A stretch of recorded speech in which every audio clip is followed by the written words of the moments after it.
Hello, my name is Joshua Keith, and this is theburningcoal.com, a website dedicated to God's glory, His grace, and our response to it. Today, I'd like us to do a Monday motivation talking about the idea of strength in numbers. This is one of the things that we see continuously in the Old Testament and really in the New, this idea that there is strength in numbers. Proverbs 27:17 probably states this most succinctly when it says, "Iron sharpens iron, and one man sharpens another."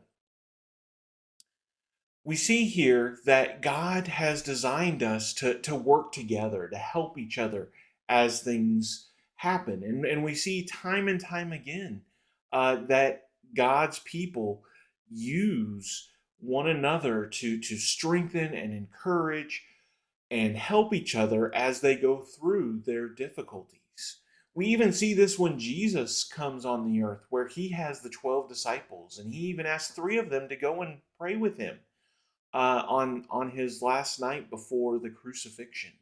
We see that Paul follows the same pattern when time and time again, as he's traveling, Paul doesn't go and travel by himself, but instead he travels with other people.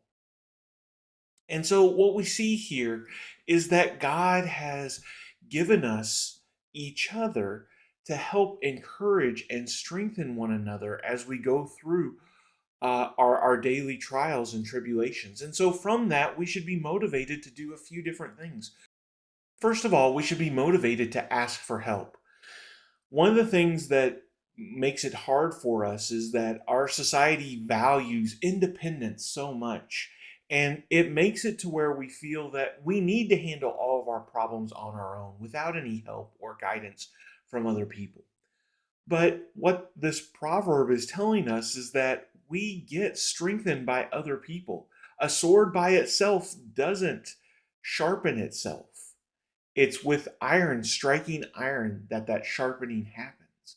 And so we shouldn't allow pride to get into our way and keep us from reaching out to other people as we're going through difficulties and trials.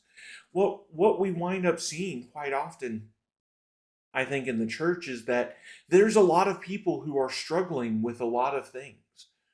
That's not really a surprise. This life is hard, it is difficult. And so we're going to go through trials, we're going to go through tribulations. God has promised us this. But unfortunately, a lot of times people feel like they are going through it alone. And in fact, they may feel like they're the only one who is going through trials at the time because when they look around, they see that everybody else is doing just fine. But that's not actually the case. It's more that most people are putting up the facade that things are okay because that's what they feel like they're supposed to do. And so it's valuable for us to ask other people for help, especially those who are stronger in the faith, those who have been battle tested throughout time, to use their experience to our advantage and to have them help us be sharpened as we need it. But we shouldn't just start with that. We should also continue on and we should provide help. We should be looking for opportunities to check in on other people. One, that's going to strengthen us because we are, both pieces of iron get sharpened in the process. And so it's valuable for us to reach out to other people and to see what's going on.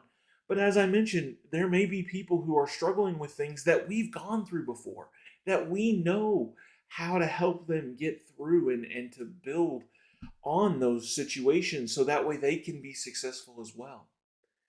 And what winds up happening is because we get so focused on our own lives, on the things that we're doing, we don't look out to those around us and ask how it is that I could help them, how I could strengthen and encourage them.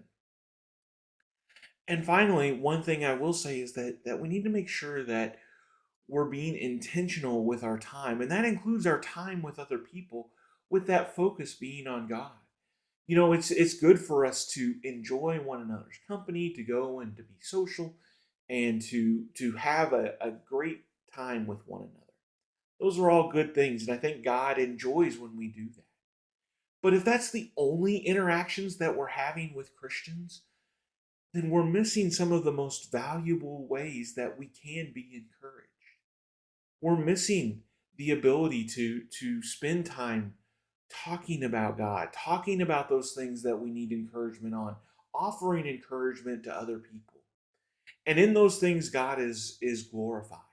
And so let's make sure that when we go and spend time with other people, that we don't become just so focused on the entertainment aspect and the social aspect that we forget how we can strengthen one another, how we can sharpen the iron of each other.